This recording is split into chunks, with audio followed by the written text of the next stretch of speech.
Tube, y'all already know who it is, man. It's the kid Roadrunna, you know what I mean? And today we got this nice young lady here, trucker, with us, you know, and I've been wanting to find a female trucker to interview for the longest, so we finally got one. You know, she's been in the game for a little while, so she gonna give us her experience, you know what I mean, what it's been like for her, you know what I mean? So, madam, what's your name?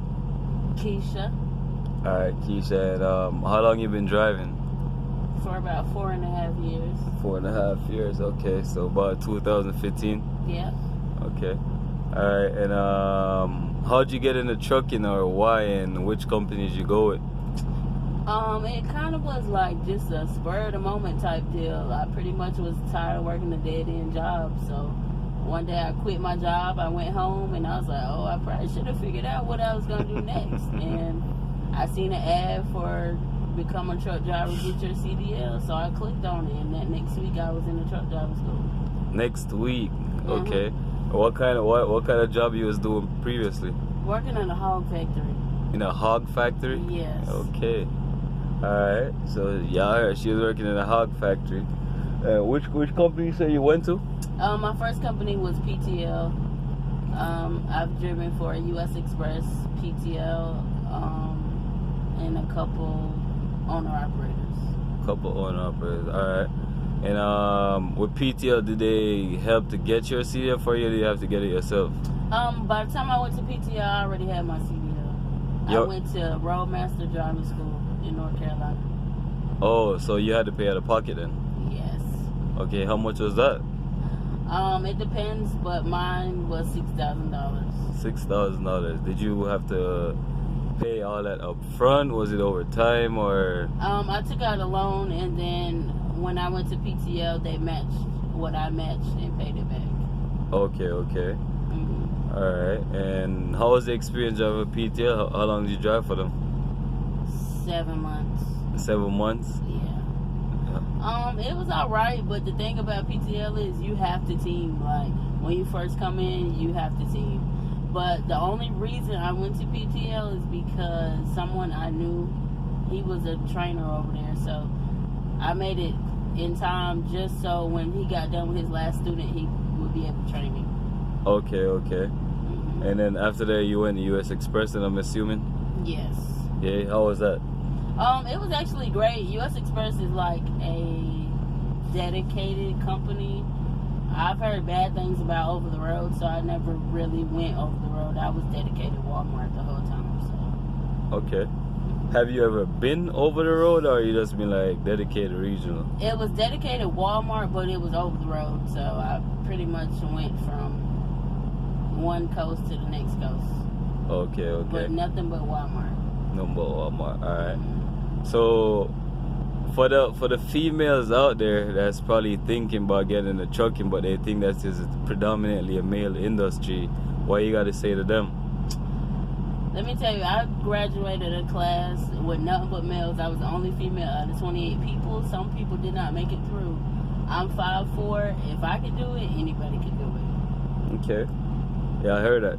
Yeah. Alright, so what's your experiences like here out on the road? Do you get a lot of attention from these male drivers? Like, do they undermine you because you're a female, or what? When I first got out here, I had some bad experiences. Like,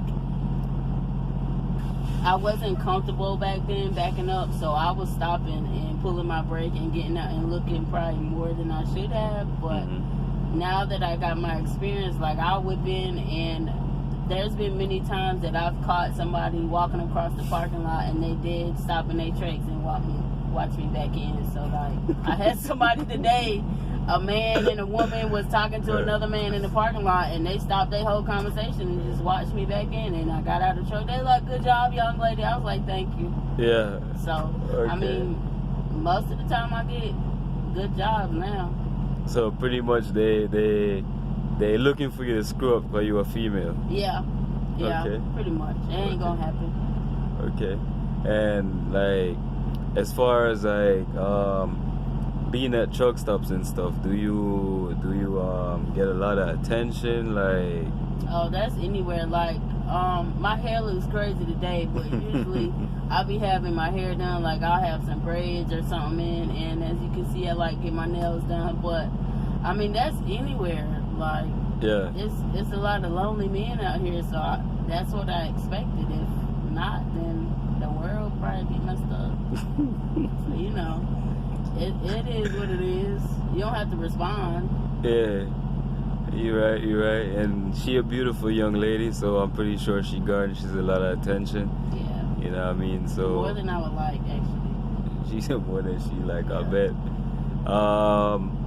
So your truck, what are you driving? Automatic, manual, what are you driving? A manual, of course. Y'all hear that? Say it again, please. A manual, of course. Let me tell y'all, if you're thinking about going to the truck drive and get your CDL, do not get that automatic restriction on your license. It's right. the worst thing you can do. Y'all hear that? Can you repeat that for them, the people in the back, please, so they can hear that? To get automatic restriction is the worst thing you can do. A lot of companies are automatic, but the good ones, most of them have manuals still. Which is right. So you want to be able to control your own truck. You don't want to have to wait for the truck to shit for you. Mm-hmm. So. And then, like you said, that with that automatic restriction as well, you limit yourself. You know, if you don't have it, then you could go drive either automatic or manual. But if you have it, then you could only drive automatic. So that's something for y'all to consider. You know what I mean? So we about to wrap this up. But what would you say to the female out there, that female that's thinking about coming into trucking, but she's on the fence, like, I don't know if I want to do this or not. What do you say to her? You should do it. There's a lot of female truck driving groups on social media that we rally around each other. There's a lot of support out here for women nowadays, and there's actually something that the Federal Motor Carrier is trying to bring into effect right now just for women in the trucking industry. So if you're thinking about it, just go do it. Like, it's like any other job. Ain't nothing else to it but to do it. Alright, yeah, I heard that. So she said pull the trigger on it, you know what I mean? Which I'd say the same thing like I've been telling all my peoples out there that's stuck in the streets and shit, you know what I mean? Trying to find a way to liberate yourself. Like, this is it, you feel me? Right. Get a CDL and come out here, you feel me? Come tour the country and make some good bread, you know what I mean? So yeah. But we want to thank Miss Keisha once more for joining us, and I hope she incited something in y'all brain if y'all don't listen to me, because hey, what does Roadrunna know, right? But y'all already know, man, it's the kid Roadrunna saying, any day above ground, my friends, that's a good day. You have the opportunity to change what happens tomorrow. However, if you're 6'6" beneath the ground, that's it. Wise man once said, the richest place in the world, that's in the graveyard. Hey, it's the kid saying, yo, I'm gone. Get him away. Say bye-bye. Bye.